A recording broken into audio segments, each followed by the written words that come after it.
మకర రాశి యొక్క అధిపతి శని భగవానుడు.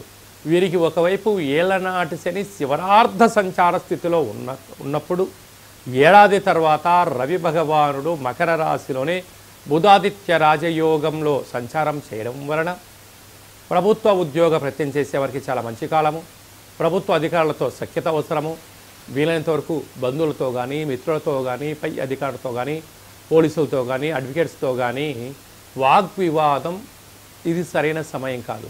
మౌనం, ధ్యానం, ఏకాగ్రత, సమిష్టి కృషి, హార్డ్ వర్క్, ఆపై భగవంతుడి సేవ చేయడం వలన వీటన్నిటి కష్టాల నుంచి బయటపడిపోతూ శని భగవానుడు పోతూ ఐశ్వర్యాన్ని, ఆనందానికి మార్గాలు చెప్తూ సూచన ప్రాయంగా మిమ్మల్ని విజయం సాధిస్తారు, కలిగించడానికి ఉపయోగపడుతుందని చెప్పి గమనించాలి. అలాగనే ధనావాకు కుటుంబ స్థలంలో శని భగవానుడు ఉండడం వలన మీ ఓపిక, మీ పట్టుదల, ధర్మం, సేవా కార్యక్రమాల